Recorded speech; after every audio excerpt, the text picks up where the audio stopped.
एक समय की बात है। एक बड़े और समृद्ध राज्य में एक शक्तिशाली राजा राज करता था। उसकी एक बहुत सुंदर और समझदार बेटी थी। राजा चाहता था कि उसकी बेटी का विवाह किसी ऐसे व्यक्ति से हो जो सिर्फ ताकतवर ही नहीं, बल्कि बहुत बुद्धिमान भी हो। एक दिन राजा ने पूरे राज्य में ऐलान करवा दिया, मेरे महल के आंगन में एक शेर पिंजरे में बंद है। जो कोई भी इस शेर को बिना हाथ लगाए पिंजरे से बाहर कर देगा, मैं उसे आधा राज्य और अपनी बेटी का विवाह उसके साथ कर दूंगा। यह खबर सुनते ही पूरे राज्य में हलचल मच गई। अगले दिन महल के दरबार में भारी भीड़ जुट गई। दूर दूर से लोग अपनी किस्मत आजमाने आए। पिंजरे में खड़ा शेर देखने में बिल्कुल असली लग रहा था।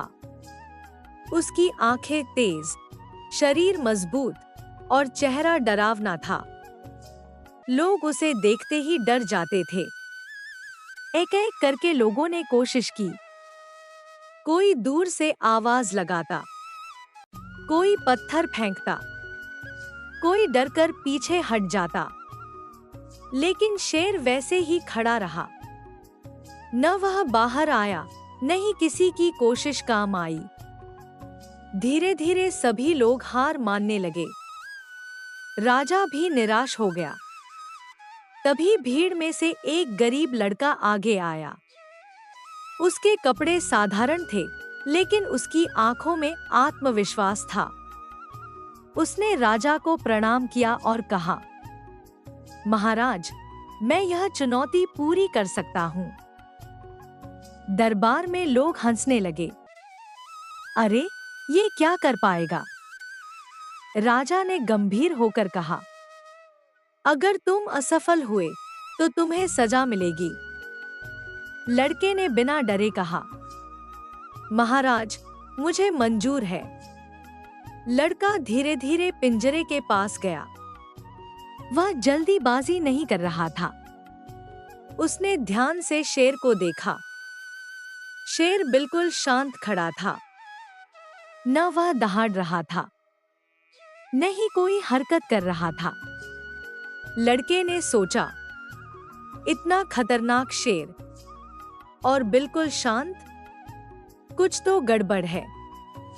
वह थोड़ा और ध्यान से देखने लगा। फिर उसके चेहरे पर हल्की सी मुस्कान आई, जैसे उसे कुछ समझ आ गया हो।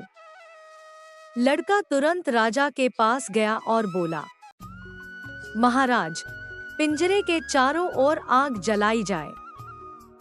राजा को यह बात अजीब लगी, लेकिन उसने अनुमति दे दी। आदेश है, पिंजरे के चारों ओर आग लगाई जाए। जैसे ही आग जलाई गई, धीरे धीरे गर्मी बढ़ने लगी। कुछ ही देर में सबने देखा, शेर का शरीर पिघलने लगा। उसकी आकृति बदलने लगी और देखते ही देखते वह पूरी तरह गायब हो गया। यह देखकर सभी लोग दंग रह गए। किसी के समझ में नहीं आ रहा था कि यह सब कैसे हुआ। राजा ने हैरानी से पूछा, बताओ, यह कैसे हुआ? लड़का मुस्कुराया और बोला, महाराज, यह शेर असली नहीं था। यह मोम का बना हुआ था। मैंने देखा कि यह बिल्कुल हिल नहीं रहा था और कोई आवाज भी नहीं कर रहा था। तभी मुझे समझ आ गया कि इसे गर्मी से पिघलाया जा सकता है। यह सुनकर सभी लोग उसकी बुद्धिमानी की प्रशंसा करने लगे। राजा बहुत खुश हुआ। उसने कहा, तुमने बिना हाथ लगाए शेर को हटा दिया। तुम सच में बहुत बुद्धिमान हो। राजा ने अपना वादा निभाया। उसे आधा राज्य दे दिया और अपनी बेटी का विवाह उसके साथ कर दिया। राजकुमारी भी उसकी समझदारी से बहुत प्रभावित हुई। गरीब लड़का अब राजकुमार बन चुका था, लेकिन उसने अपनी सादगी और अच्छे संस्कार नहीं छोड़े।